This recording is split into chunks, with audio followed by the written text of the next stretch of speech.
On a previous time on this Senate floor, I think I told my fellow senators that what's so unusual about an unclassified document being given to the public when, I think it was May the 18th of this year, there was leaked to the New York Times a classified document and even the name of a confidential human source.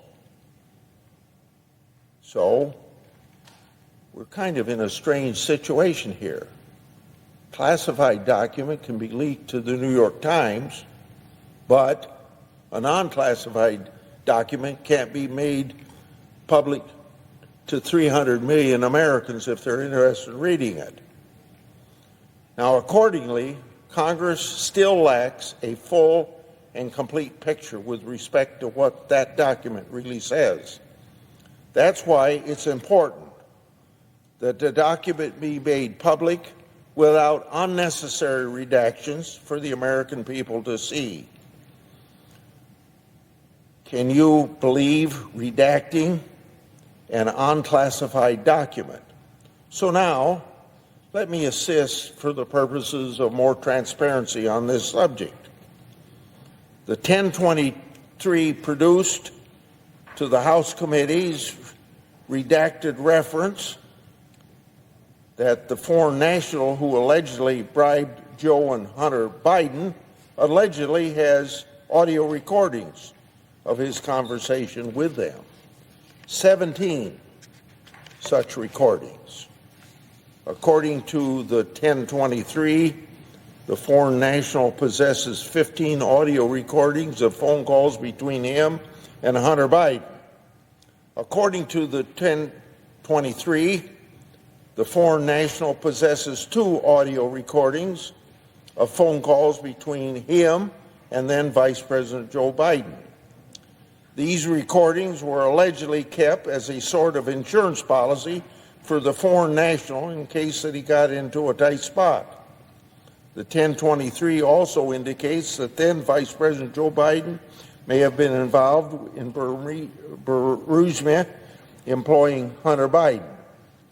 Based on the facts known to the Congress and the public, it's clear that the Justice Department, the FBI, haven't nearly had the same laser focus on the Biden family. Special Counsel Jack Smith has used a recording against former President Trump. Well, what is U.S. Attorney Weiss doing with respect to these alleged Joe and Hunter Biden recordings that are apparently relevant to the high-stakes bribery scheme?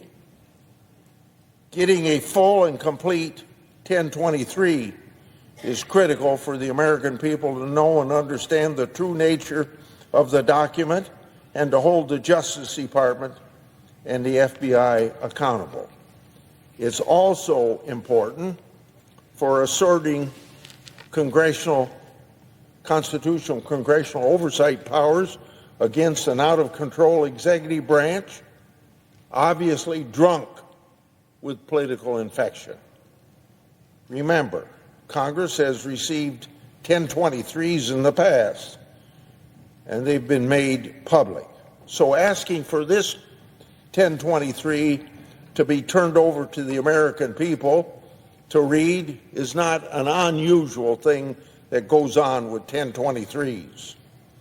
Congress owes it to the American people and the brave and heroic whistleblowers to continue to fight for transparency in this matter and make this document public without unnecessary redactions. And I want everybody to remember that I have read the unredacted version, except for a couple or 3 half-inch redactions, I'd say. Thank you very much. I yield the floor.